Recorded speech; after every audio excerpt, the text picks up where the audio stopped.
ফোনটা কানে নিয়েই ফিসফিসিয়ে উত্তর দিল লামিমা, একটু দাঁড়াও শোনা, কিছুক্ষণের মধ্যেই রিং ব্যাক করছি।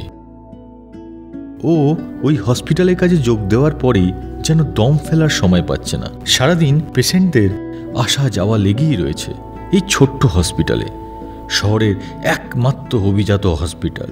তাই রোগীর চাপটা একটু বেশি।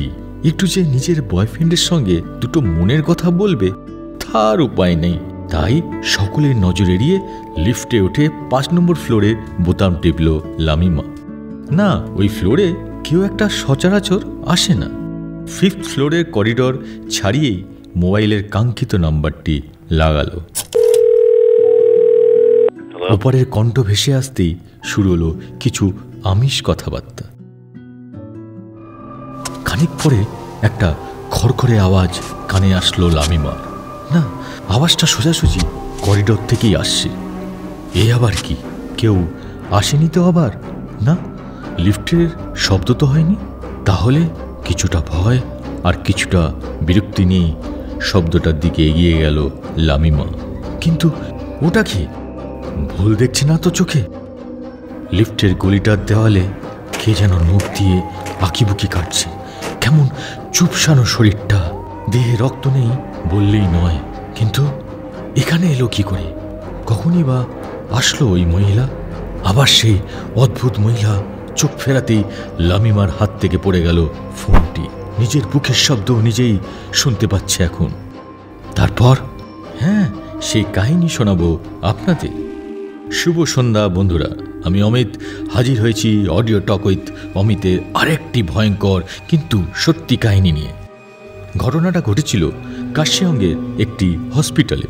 কিন্তু কি ঘটেছিল লামিমার সঙ্গে জানাবো আপনাদের। শুরু করছি আজকের অডিও টক।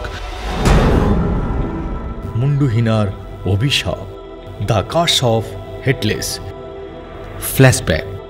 হপ্তা 2 হলো লামিমা ওই হসপিটালের কাজে যোগ দিয়েছে রিলেশনশিপ ম্যানেজার হিসেবে। ওর ঝুঁকিও কম নয়। বাড়িতে আপত্তি থাকলেও বেতনটা খুব একটা মন্দ নয়। তার উপরে এত দূরে আসার কারণও রয়েছে লামিমার। প্রথমত জায়গাটা কাশিয়াং, ছবির মতো সুন্দর শহর। আর দ্বিতীয় কারণ হলো আর বাড়ির লোকেদের লুকিয়ে প্রেম করতে হবে না ওকে।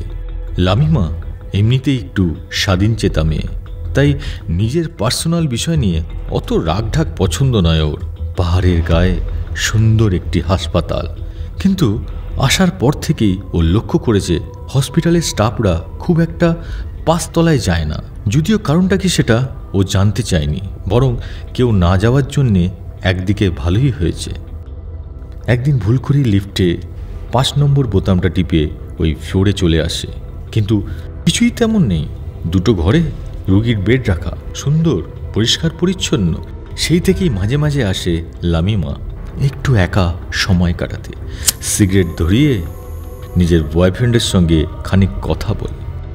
এই 2 দিন আগেই নিজের এক কলিগকে জিজ্ঞেস করেছিল 5 তলার কথা। মেয়েটি কেমন যেন এড়িয়ে গেল, কিন্তু লামিমা পাত্তা দেয়নি। পাত্তা দিলেই বোধহয় ভালো হতো, তাহলে এত বড় বিপদের মুখে ওকে পড়তে হতো না। Back to the square one. কিছুক্ষণ পর সম্বিত ফিরল লামিমার। না, সামনে ওই ভয়ঙ্কর মূর্তিটা নেই। তাহলে ও কি চোখে ভুল দেখেছে? এসব ভাবার সময় নেই। এখন মোবাইলটা কুড়িয়ে ভাবলো এক ছুটে লিফটে পৌঁছে যাবে। কিন্তু এ কি, কোথায় গেল লিফটটা? এই তো এখানেই ছিল এতদিন ধরে। আর ও এখন কোথায় দাঁড়িয়ে রয়েছে? দেয়ালে চাপ চাপ রক্তের দাগ স্পষ্ট, লাইটের বিন্দুমাত্র চিহ্ন নেই। আর কেমন একটা কুমোট কন্দ বাতাসে, কেমন একটা এলোমেলো নোংরা ঘর এটা। না, এমনটা তো ছিল না। হ্যাঁ হ্যাঁ, লামিমার পরিষ্কার মনে আছে। না না, এখন এসব ভাবলে চলবে না। পাটা কোনো মতে একটু ঘোষ্টের সামনে এগোনোর চেষ্টা করলো। ভাবলো আরে মোবাইলটা ব্যবহার করলেই তো হয়। কিন্তু না, মোবাইলের টাওয়ার নেই। কিন্তু একটু এগোতেই পায়ে কি যেন ঠেকলো। মোবাইলের আলোটা জ্বালাতেই মাথাটা বন বন করে ঘুরতে শুরু করলো। এ তো একটা আস্ত কাটা মুন্ডু লামিমার দিকে চেয়ে রয়েছে।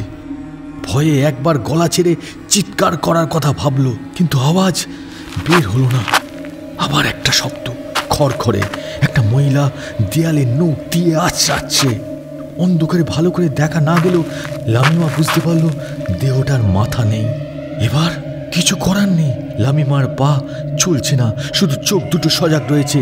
মাথাহীনা দেহটা দেয়ালে কি যেন লিখছে। খড়খড়ে শব্দটা এবার একটু বেশি জোরে হচ্ছে।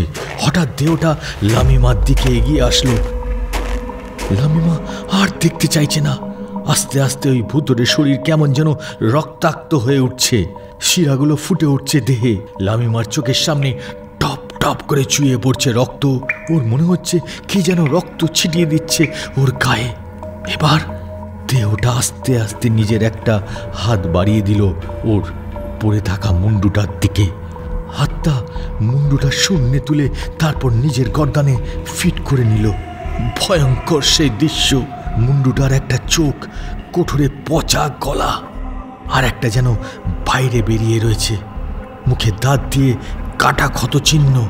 হঠাৎ ওই ভৌতিক মুখটা হেসে উঠল। সেই হাসি বুকে কম্পন ধরিয়ে দেয়।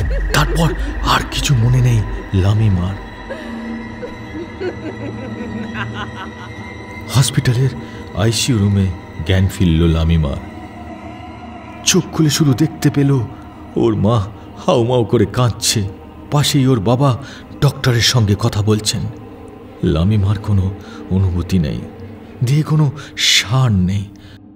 অনেক কষ্টে মাথাটা বালিশে চেপে একটু চারপাশটা দেখার চেষ্টা করল। তারপরেই দেখতে পেল সেই ভয়ঙ্কর রক্তাক্ত মাথাবিহীন দেহটা দাঁড়িয়ে রয়েছে ঠিক ওর পাশেই। আজ এখানেই শেষ করছি বন্ধুরা। আমি অমিত বিদায় নিচ্ছি আজকের মতো। অডিও টকটি কেমন লাগলো আপনাদের জানাতে ভুলবেন না। প্লিজ দেখতে থাকুন, শুনতে থাকুন ওপারের কথা, আর করুন লাইক, শেয়ার অ্যান্ড সাবস্ক্রাইব। শুভরাত্রি।